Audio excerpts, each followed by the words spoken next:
attaque à partir de la montée. Donc ce qu'on a vu en bas, une partie de ce qu'on a vu en bas, on va le voir en haut. Petite question pour mes cailles, guerriers, réputés, imbattables, invincibles, indestructibles. Qu'est-ce que tu peux faire une fois collé? Les couilles se mettent à voler.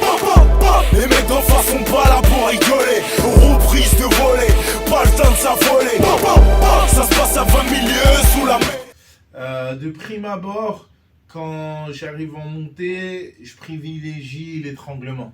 Partant de l'étranglement classique, cross choke, comme on a pu voir, je me suis rendu compte que ça pouvait ouvrir la voie à d'autres soumissions. Okay, donc on attaque l'étranglement qu'on a fait en bas, on va le voir en haut. Je modifie légèrement mes saisies. Tac. Donc d'ici, moi j'aime bien rentrer le pouce. Je rentre le pouce en premier. D'accord, je rentre le pouce en premier. Je laisse mes 4 doigts à l'extérieur, vous comprendrez bientôt pourquoi. Je vais aller mettre une pression avec mon avant-bras. Ok. Et du coup, je mets pression avant-bras. Avec l'autre main, en revanche, j'introduis mes 4 doigts. Je laisse le pouce à l'extérieur. Donc, avec le bras où j'ai rentré le pouce, je vais pousser. D'accord, je pousse vers le partenaire. Ça y est, on voit sa veine, mesquine. Et avec la main du côté de laquelle je rentre mes 4 doigts, je tire. Ce qui nous donne l'étranglement. Ok. Celui qu'on a fait en bas, le classique là, le Helio Gracie là, il fonctionne aussi. Hein, à savoir 1, 2, 3, 4. 4 doigts à l'intérieur. Ok. Je passe sous mon bras et je décélère. Et je viens ramener ma tête. Ça fonctionne également, d'accord? Je pose ma tête au sol et vraiment, une fois que j'ai rentré mes mains, je tourne mes poignets. Je fais une rotation de mes poignets. D'accord? Et je mets une pression avec mes poignets. Je ne tire pas. C'est une erreur de débutant que de tirer. Donc on rentre puis après on tire. Non, on rentre.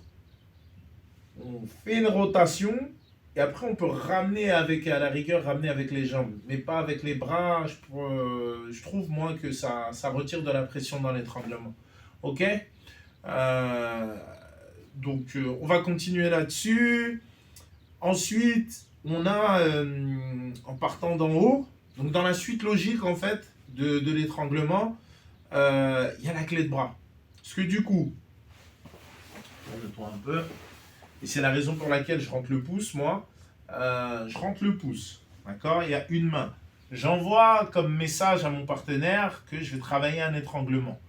Lui, pour défendre, il est obligé de bloquer cette main, d'accord? Sinon, mon étranglement va être complet. Quand je vais aller, il va utiliser ses bras, il va utiliser ses mains pour défendre, se défendre et empêcher la deuxième main de venir l'étrangler.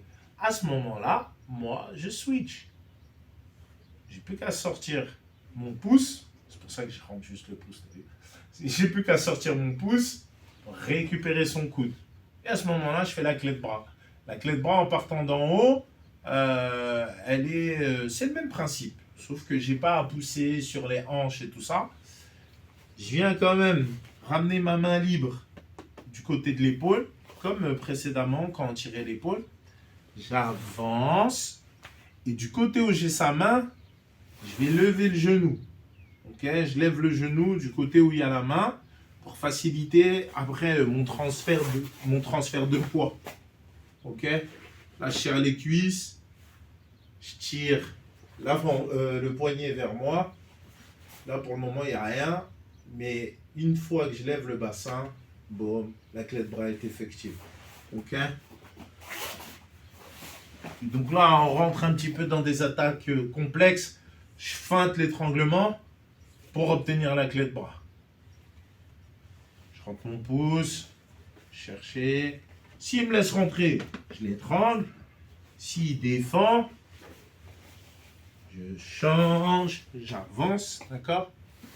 Je lève le genou du côté de la main Et si je fais une rotation, d'accord?